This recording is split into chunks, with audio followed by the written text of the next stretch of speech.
За ингээд Нагасаки хотыг зорж байгаа 2 дахь аяллаа энхүү эхэлж байна. За энэ удаад би ганцаараа явж байгаа.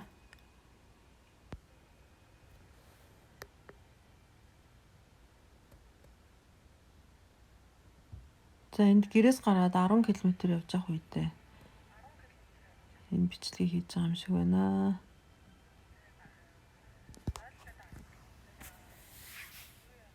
Тэг гэрээс гараад 3 км явсныхаа дараа нойллоо гэж бодоод тэгээ нойлчоод тэгээ тэрнээс хойш 10 км явсныхаа дараа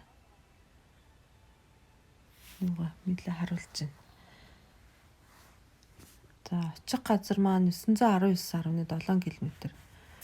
Буюу гэрээс гараад ерөнхийдөө гэрээс гарахад 934 км гэжсэн. Ер нь бол талдаа 1000 км явж очиж үзсэн. За тэгээд эргээд 1000 км гээд үндсэндээ 2000 км-ийн аяллыг ганцаараа хийнэ гэдгээ ярьж байна энд. За мэдээж та ганцаараа явж байгаа болохоор бас бяцхан айдас бол байгаа. Гэхдээ одоо маш сонирхолтой зүйл үзэж байгаа учраас одоо тэр сонирхол маань үнэхээр дийлсэн. За энд ингээ явсаар агаад 397 км гэж байна. 397 буюу 400 км тасралтгүй явж ирсэн. За 8 цаг явсан байна. Яагаад ийм одоо явж байгаа гэвэл одоо хурдны замаар биш, доогуур буюу байпасс гэж ярьдаг. Тэгээ хотууд таарвал одоо гэрлэн тохионууд дээр зогсоод маш удаан явсан учраас 8 цаг явж бэж 400 км замыг туулсан байна. За энд 541 км үлдсэн гэж байна. За Японд ингээд аялаад явхад бол зардал бага гаргахын тулд машиндаа унтаж явах нь бол их зүгээр байдаг. За энд ингээд 4 цаг гаруй унтчихсан.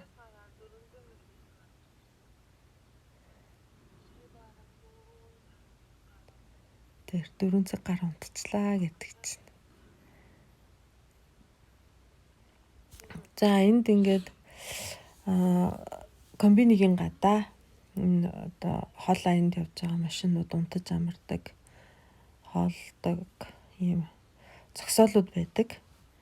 За тэд нартэй ингээл зэрэгцээл дунд нь ороод ингээл унтаж амраал явцдгийг. За тэр замаар явнаа гэдээ ярьчихна. За ингээд эн чинь одоо би Хирошимагийн наадталт. За одоо ингээд эндээсээ хөдлөөд нэг 100 гаруй км явчаад одоо энэ бичлэгийг хийж байна. Тэгээ ганцаараа явж байгаа болохоор нэг хэцүү юм нь одоо яг машин барьж байхдаа бичлэг хийхэд жоохон хэцүү. Ингээд дэрчигнүртэй өрүүл дээрээ ингээд гараа тавьчаад туцаа бариад бичлэг хийж байгаа болохоор жоохон дэрчигнүртэй яваад ах шиг байна. За тэнд нэг 500 хэдэн км явсан гэж ярьж байгаа хаа. За энэ бол Номхон Дэлгүүн далай эргээр явж ин Хирошима хотыг өнгөрөөд. За тэр энэ газрын зураг дээр харагдаж байна. Хирошима гэдэг тэнд яг тэр урд эргээр явж байна. За энэ комбинигаас авч идсэн хоолоо оруулчихсан байна. Тэр кофе байна. Нэг мантун бууз. Тэгээд нэг юм шарсан дахин юм ах. За одоо энэ Нагасаки хот дээр ирчихсэн. Одоо яг нөгөө зорьсон газар хаяхаа одоо наахан ирэг дээр нь байдаг. Эхлээд музейг нь үзгээ явж байна. За энэ Японы 10 жилийн сургуулийн хүүхдүүд бас ангиараа аяллаар явж байгаатай таарлцсан байна. За одоо музей маань тэр цаана харагдчихэв. За эхлээд энэ музейг үзчихэд дараа нь би одоо маш сонирхолтой арал руу явж үзэх гээд ирж байгаа байдлаа.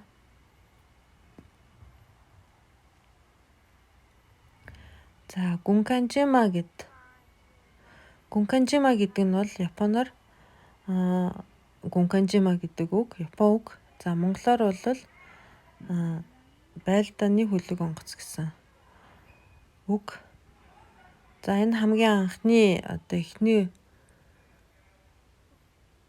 үзүүлбэр энэ самбарнаас эхэлж байна. За энэ самбар дээр бол 1881 онд одоо анх одоо уг арал маань хэрхэн харагдаж байсан бэ гэд тий энэ одоо 1881 оны зураг гадаад төрх нь ингэж харагдчихсан бол за ингээд одоо он жилүүдийн туршид уг арал маань одоо гаднах төрх нь ямар харагдчихсэн бэ гэдг нь фото зургийн хайснаа хэрхэн үлдсэнийг ингээд харуулсан ийм зургуудыг тавьжээ. За энэ бол одоо гадна талаараа бетон хан босгочихсон байх үе. За энэ одоо эд одоо олборлолт явагдаж байх үе. Уурхаан одоо олборлолт явагдаж байх үе төрхөн байна. За энэ хамгийн сүүлийн өнгө зураг бол 1965 оны зураг байсан. За ингээд цаашаа ингээд орсон чинь энэ маш том энэ хан дээр одоо яг тухайн одоо арал дээр хамгийн их хүн одоо амьдарч явах үеийн одоо хөл хөдөлгөөнийг үзүүлсэн зураг төрх сайн харагдаад өнгөрлөө. За энэ дэлгэцэн дээр бол уг арлын тухай одоо түүхэн ямар одоо түүх байсан бэ гэдгийг маш товчхоноор маш сонирхолтойгоор үзүүлсэн кино гардаг. За яг тэр киноноос одоо жоохон бичлэг хийж авъя гэсэн боловч музейн тайлбарлагч ирээд одоо яг киноны хэсгийг бичихгүй байхыг гуйсан учраас би одоо бичлэг хийж авч чадаагүй. Одоо энэ кино эхлэх чинь. За энэ кинон дээр одоо юу гардаг вэ гэвэл одоо энэ Хашима гэдэг арал 1810 онд одоо энэ арал дээрээс анх нүүрс олсон юм байна. За тэгээд 1826 онд анх хүн сууршиж эхэлсэн. За тэгээд тэрнээс хойш одоо нэгэн Япон гэр бүл тэнд нүүрс олборлж байгаад одоо тэр маань одоо өргөжөөд тэлээд 1890 онд Mitsubishi компани анх тэр арлыг худалдаж авснаар одоо нүүрс олборлолтын маш том уурхай бий болсон түүхтэй. За тэгээд миний сонирхлыг хамгийн их татаж одоо ийшээгээ ирэх одоо хамгийн их сонирхлыг төрүүлсэн зүйл нь юу вэ гэвэл одоо 100-д бидний одоо яг одоо энэ амьдарч байгаа энэ нэгэн үед бидний мэдэх одоо түүхийн нухацаатай он жилүүдэд яг одоо бараг л одоо бид нартай оршин нэгэн зэрэг оршин тогтнож байсан амьдралын одоо тийм сонирхолтой амьдралын түүхийг уншсанаар одоо ийшээ ирэх анх сонирхол маань төрж исэн. Тэгээд ямар ч байсан одоо нэг удаа ирээд үзэж чадлагүй бутсан бол хоёр дахь ирээд ингээ үзэж чадсан даа баяртай байгаа. За энэ бол одоо тухайн арал дээр одоо нэгэн айлын одоо доторх тавилгууд нь ямар байсан тухай харуулсан юм үзмөрүүд байна. Яг бодит зүйлүүдийг тавьчихсан. За энэ дотор ороо суугаад зураг авахулж болно. Эд тогшлуудыг одоо гар хурж үзэж болно. За энд одоо ямар үзүүлбэр байна гэвэл энэ дижиталаар муви хэлбэрээр энэ далайн гүндх олборлолтыг хэрхэн хийж исэн нэг үзүүлсэн юм видео бичлэг гарч байна. За энэ арал доошогоо уурхаан гүн нь одоо хамгийн гүнзгийдээ 1100 м буюу километр гарan үргэлжилсэн юм одоо доороос одоо нүүрсийг олборлолт хийдэг байсан. За 3 цоног байсан гэж ярьжсэн баха. Тэгээ нэг цоног нь бол одоо хөрш зэрэгэлдэх өөр нэг аралтай холбогддог гэжсэн. За энэ гүндээ болохоор зэрэг 35 хэмийн халуунд 75-аас 95% чигшилтэй тийм орчинд за хүмүүсээр гар олборлолт хийлэгдэг байсан. За анхны гисэн маш олон одоо дэлхий дээр нь уурхай болоод хүний хөгжилд, хүн төрөлхтний хөгжилд анхны гисэн маш олон одоо рекордуудыг эвдчихсэн тийм үзүүлэлтүүд энэ аралтай холбоотой байдаг.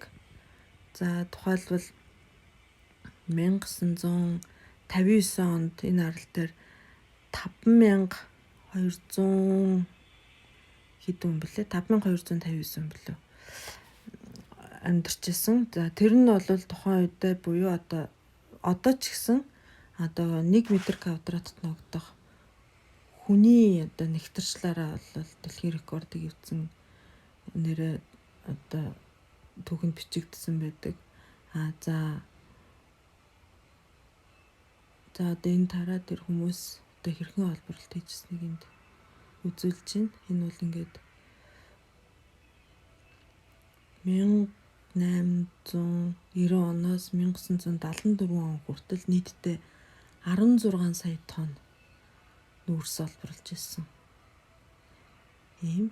Тэгээд нүүрсний одоо нөөц нь эрс одоо багассан учраас 1974 оны 1 сарын 14-нд энэ уурхайг одоо зогсоох шийдвэр гараад ингээд хүмүүсийг бол нүүлгэн шилжүүлэлт хийснээс хойш өдийг болтол ингээд эзэнгүй болсон юм харал юм байна. За энэ харал нь ягаад Гүнканжима буюу байлдааны хөлөг онгоц гэсэн нэртэй болсон бэ гэвэл одоо тэрэн дээр үлдсэн тэр одоо хүмүүс орхиод явсан тэр орон сууцнууд нь өдгөө одоо ингээ харахаар дээрэс нь харахаар яг тийм нэг сүнцэн одоо хөлөг онгоц юм шиг харагддаг учраас тийм одоо нэртэй болсон түүхтэй юм байна. За одоо энд ингээд хөлөг онгоцон дээр гараа суучихсан тухайн арал руугаа явж гин. За энэ мөч бол одоо маш их одоо сэтгэл догдолж одоо хүсэн хүлээжсэн мөч маань ойртож тухайн арал дээр хөл тавих одоо мөч ойртож маш их сэтгэл хөдлөжсэн. Одоо 1000 км машин бариад ирчихсэн ингээд нэг өдөр нэг шөнө дахиад ирсэн хүнд одоо мэдээж та ойлгомжтой сэтгэл яаж хөдлөжсэн ойлгомжтой ахаа. За нэг одоо жоохон гонхтой юм болохоор хайртай хүмүүсүүдтэйгээ хамт биш ганцаараа явж байгаа маань жоохон гонхтой байлаа. За энд ахмад одоо өөрийгөө танилцуулаад одоо энэ орчин тойронд харагдаж байгаа энэ үзэгдэж байгаа орчинд байгаа арлуудын тухай за энд ингээд баригдсан энэ бомбуудын тухай ярьж тайлбарлаж явж исэн. За энэ нь одоо яг Google Map дээр миний хаана явж байгаа нь харагдаж байгаа энэ далай дотор тэр усан гоцтойгоо явж байгаа үе дээрээс харуулж байгаа зургуудыг оруулъя гэж утсан сонирхолтой ах гэж бодоод. За ингээд миний зорж байгаа хөл тавих гэж тогтолж байгаа арал маань тэр харагдаж байна. Тэр жижигхэн. За одоо энийг одоо судалж авах үедээ YouTube дээр маш их бичлэг үзчихсэн. За мөн уншижсэн, харжсэн зураг өнгө төрх маань бол ингээд харагдчихсан. Маш сонирхолтой. Үнэхээр гайхамшигтай харагдаж байсан.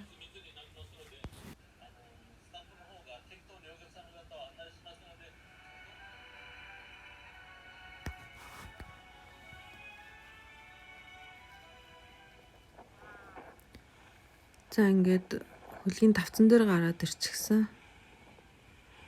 Бичлэг зураг хийх боломж зөвшөөрлөлтөөр гадаашаа гарч ирчээ байж байна. За Гүнканжима арлын одоо Японд одоо рекорд дэвтжсэн хэд хэдэн зүйлүүд байдгийн. Бас нэг зүйл нь бол хамгийн анх энэ арал дээр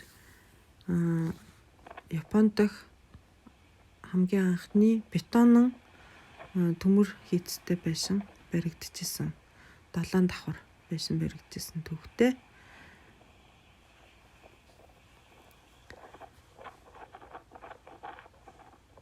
За мөн одоо цэвэр усны хоолой татчихсан төвхтэй. За бас нэг сонирхолтой юм ярихад энэ арал дээр хүн амьдрахад хэрэгцээтэй байдаг бүх зүйл байсан. За дэлгүүрүүд байсан, эмнэлэг байсан, театр байсан, за сургууль байсан, бассейн байсан. За яагаад би энэ болгоны байсан гэдээ яриад сонирхолтой байгаа вэ гэхээр 50000 хүн амьдарч байсан учраас мэдээж бүх зүйл байсан байх нь ойлгомжтой. Гэхдээ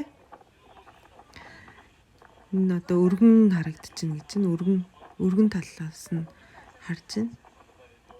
Энэ бол ердөө 160 м. Өргөн нь 160 м. За энэ урт тал нь харагдаж байна. Уртаашаа ерөөсөө 480 м.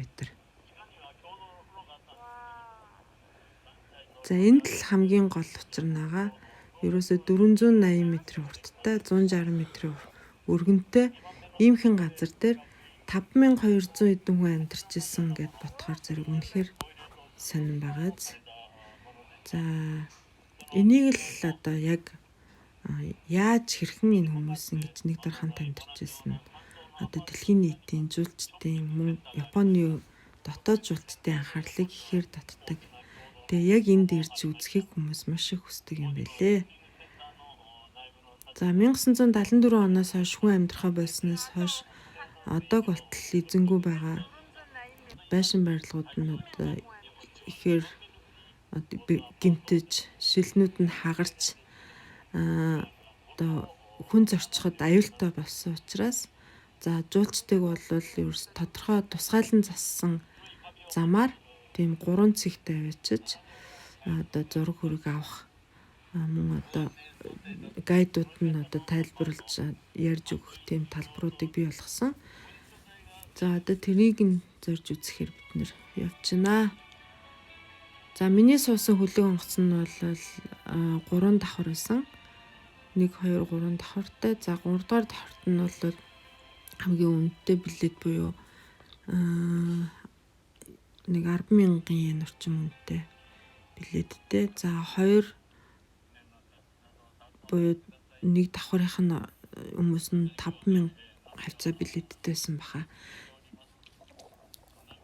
За яг энэ дээр нь одоо тэр премиум буюу хамгийн үнэтэй билет авсан хүмүүс нь энэ тавцан дээр гарч дээгүүрээ усан онгоцон дээгүүрээ явж болдог.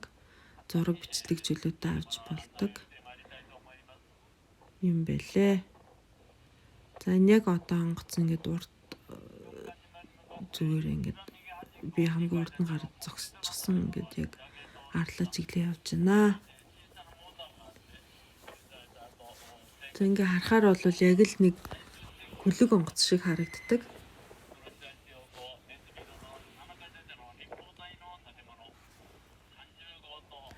За энэ онгоц сонирхолтой энэ онгоцны ахмад маань өөрөө энэ арал дээр өөрөө яг амьдарч исэн хүн. За тэгээд яг арал дээр очиад хүмүүсүүдтэй ярихдаа одоо миний амьдарч исэн байшин тэр эдэргээд заагаад ярьж байгаа нэг сонирхолтой байсан.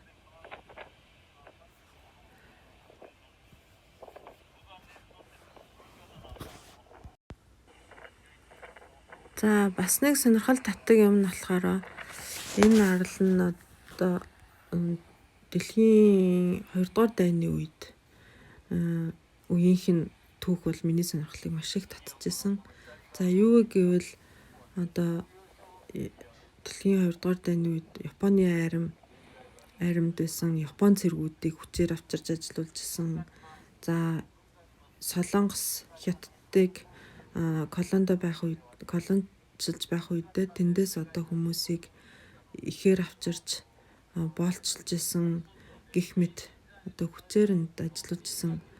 Одоо тэр үед 1300 гад хүмүүс энэ уурхайн гүнд одоо хосолтож амь өргөдөжсэн гэсэн одоо гонигтай түүх байдаг юм байлээ. За энэ тухай харуулсан кино жишээлбэл Солонгосын хийсэн нэг кино байдаг. Battleship Island буюу монголоор бол манайхан үтсэн байх монгол орчуулгатай байдаг юм билээ. Амьд үлдэхийн төлөөх өрсөлдөөн билүү. Тим нэртэй орчуулсан байсан баха. Нэг тим кино байдаг юм билээ. За тэр киног үзсний дараа бол ийшээ ирж үзэх хэвээр сонирхол маш их төрж исэн. За одоо энэ арал дээр ингээ хөл тавьж байна да. За мөн одоо бас нэг сонирхолтой зүйл хэлэхэд Джеймс Бондын кинон дээр гардаг энэ арал. За ингээд энэ бетонны хан дундуур ингээл явж үзэж байна да. Яг энэ үе бол өстой сонирн байсан. За энэ одоо мэдээж ихэнх барилга байшингууд нь бол нурсан. За энэ ингээ яг тусгаалan засцсан. Зам дээгүүр явж байна.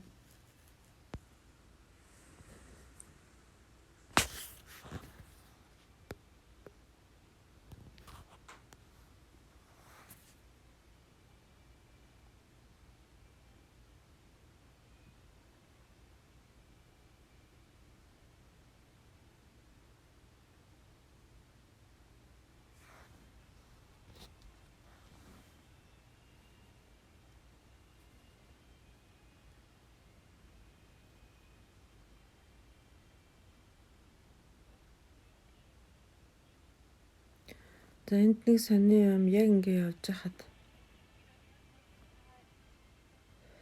одоо юу их сонирн байсан бэ гэвэл яг нөө маш их уншаад үзээд судлаад тэгээд кино өдр үзчихэд ирсэн болохоор одоо яг тэр үеийн амьдралыг ингээд нүдэндээ төсөөлөд энэгээр явах энэ байсан байдлууд руу харах их сонирн байсан.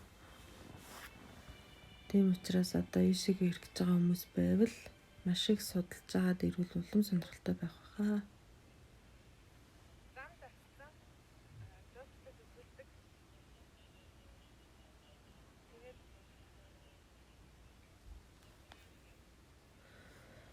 Тэгээд ингээд энэ жуулчдын тавцсан дээр ингээд зогсоож агаад гайд нь тэр цаана тэр улаан цамцтай нэг хүн ба. За тэр хүн бол ингээд яг энэ газар бол тийм юм байсан, ийм юм байсан гэд зураг үзүүлж байгаад ярьдсан байлээ. За энэ хүн бол манай онгоцны нөгөө ахмад. За энд өөрөө амьдарчээсэн тухайн үед амьдарчээсэн хүн.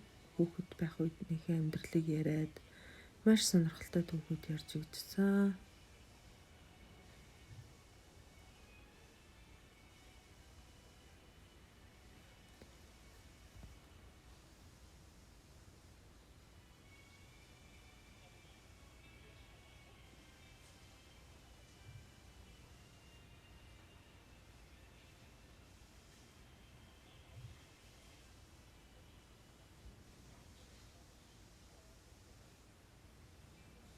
Одоо тэр ингээд ийм жижигхэн газар одоо бүх юмыг багтаахын тулд мэдээж одоо зай завсар бол одоо хүн өөрөө ч одоо тэр олон хүнийг багтаахын тулд бүр ингээд зүгээр л одоо өдөр тутмын амьдрал нь л ихэд маш шигүү одоо багширсан хүмүүстэй. За яг тэр зургнуудыг бол нийтээс хайхад бол ерөөсөө олдохгүй байсан мөртлөөсөө яг энд ирээд энэ үзмрүүдийг үзээ явж хахад бол танд үзэх боломж, харах боломж бол гарна. Тэр видео бичлэн дээр гарна.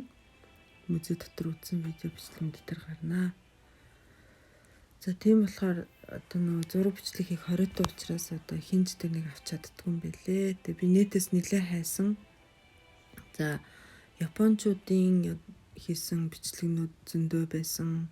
За өөр гадаад жуулчдын хийсэн бичлэгнүүд зөндөө байсан.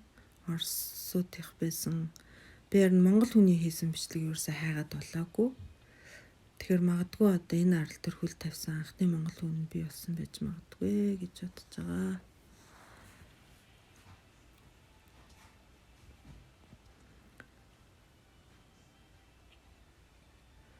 За яг энэ байшингийн хэсгийг яг одоо юу гэж ярих юм цөмөр хамтдаа сонсцгоё. もうこの一帯はね、もう広木の山々、いろいろな設備があってね、もう地上は絶対に歩けませんでした。船から降りますとね、護岸のところに四角い穴が入り口でした。前方にコンクリートの道のようなものがあるでしょう。ここはね、トンネルの天井部分になります。この下にね、トンネルがあったんです。150メーターほどのトンネル。ここを歩いて、住民たちはね、西側の住宅エリアの方に入りましたね。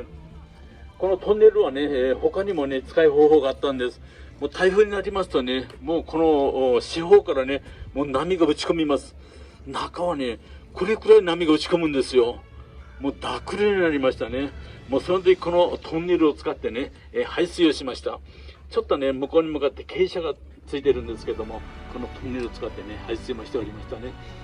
それではお客様お揃いになりました。案内をしたいと思います。この第二見学の場所、ここはね、工業施設の心臓部に当たるようなところです。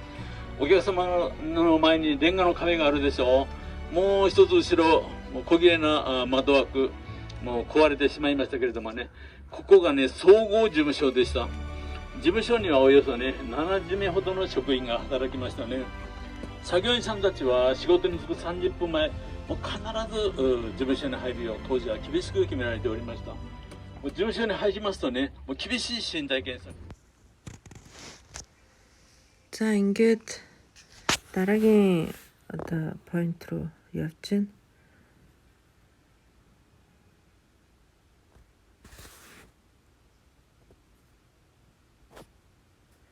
За энийг ингээд харахад зүгээр л нэг юм балгас юм шиг мөртлөөсөө. За энэ яг ингээд хийцлэл зэргийг ингээд харахаар үнэхээр бас гайхаж биширч байсан.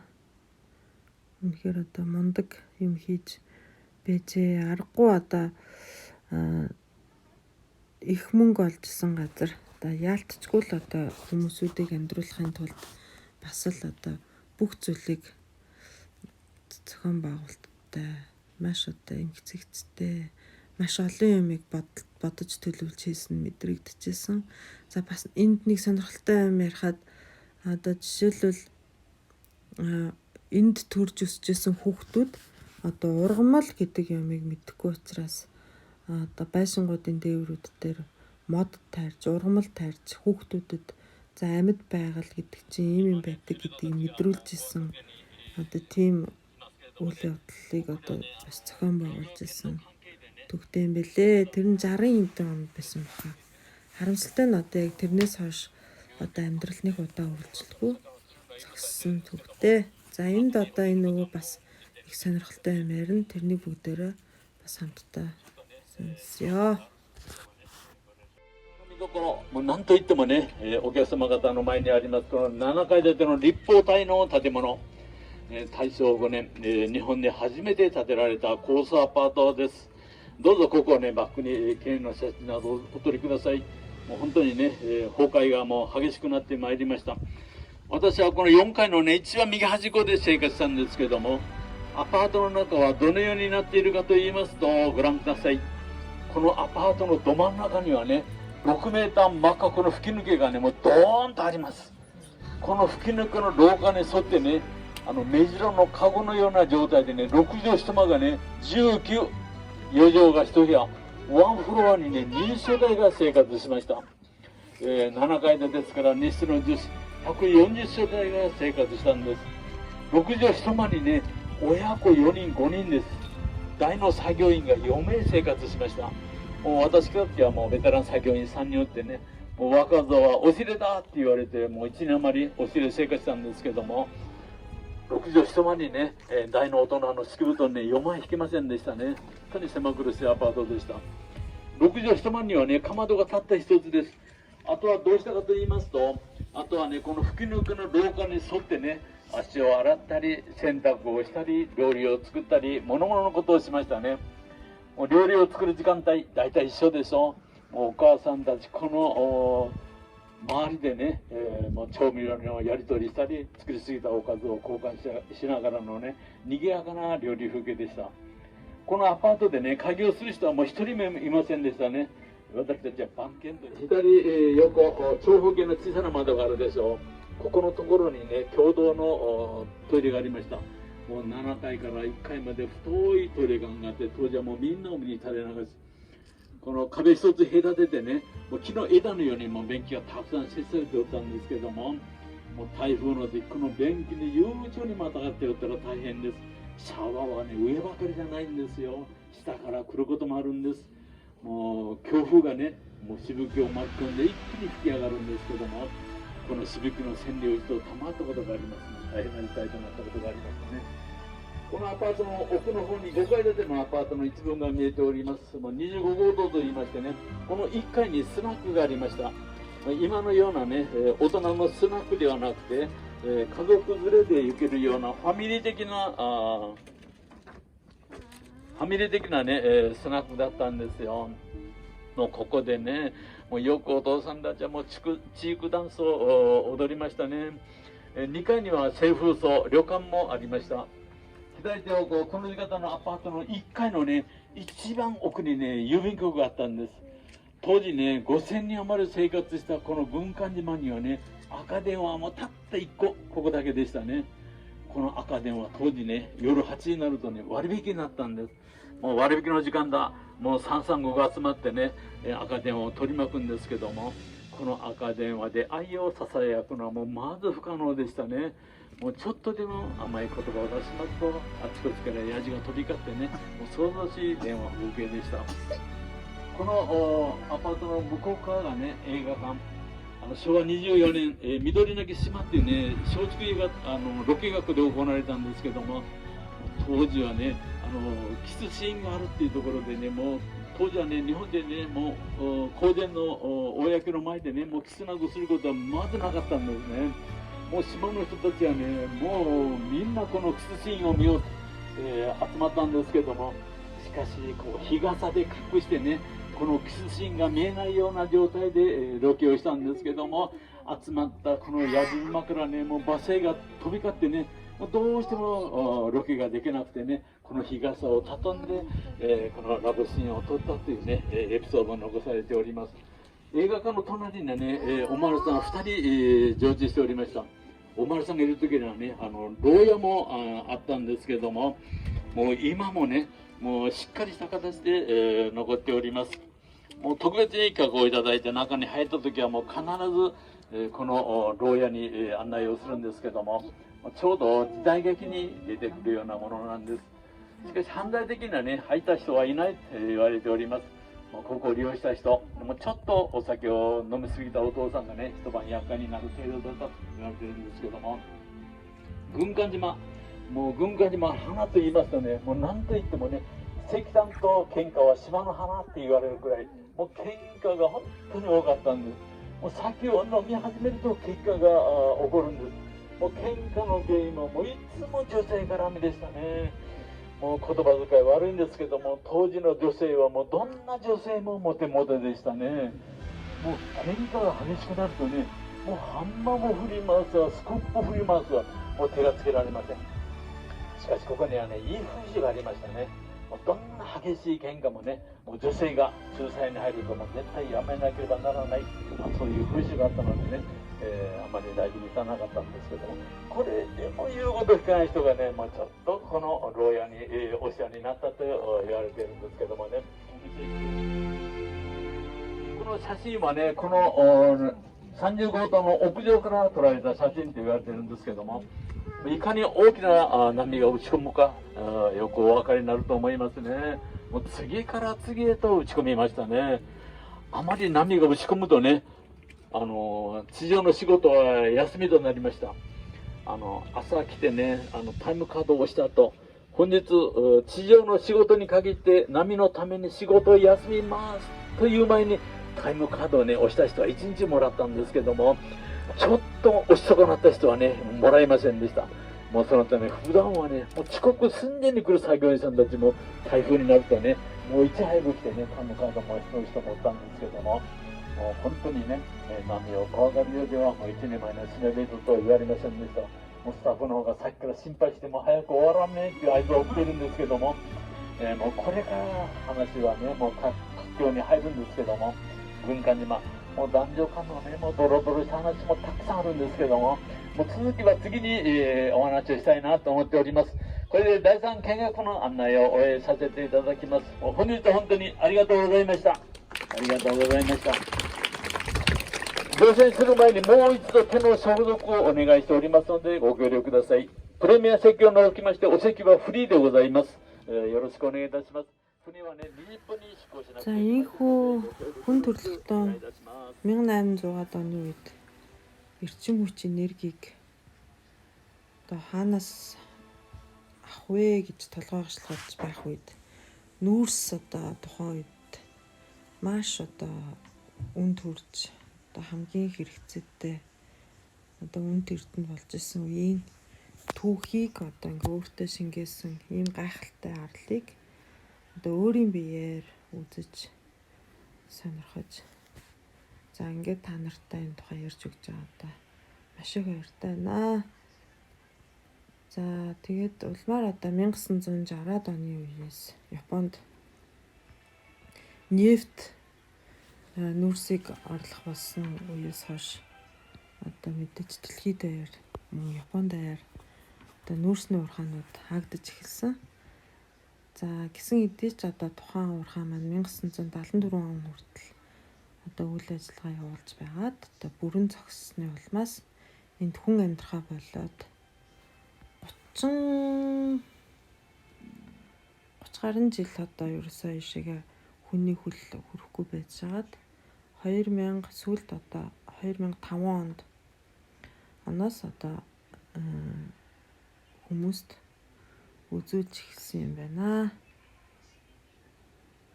За сая би одоо энэ онгоцныхаа ахмадтай зураг авахулж амтсан. За хамгийн түрүүнд даалаад дээр одоо хөл тавьж бууж ирсэн бол одоо хамгийн сүүлд хөлөө онгоцон дээр гарч байна би. За одоо яг энэ үеэр яг энэ одоо шатаар явж явах үедээ одоо нэг кинонд гарч ирсэн тухайн дайны үед одоо хүмүүс энэ нарл руу одоо мөнгө олохын тулд юм уу те одоо зорж иржсэн тэр хүмүүсийн гიშгчээсэн мөрөн дээр гიშгэж байгаа гэж бодохоор их сонирхолтой байсан. За ингээд бусад одоо Японд амьдарч байгаа монголчууд за мөн одоо Монголоос аялж ирэх хүмүүстэй нэгэн сонирхолтой арлыг одоо үзэж сонирхорой гэж санал болгох үүднээс за та бүхэнд мэдээж одоо замын чин төтлөх үүднээс энэ хүү бичлэгийг одоо яаран хэлээ. Ингээд та бүхэнд минь таалагдсан хаа гэж итгэж байна.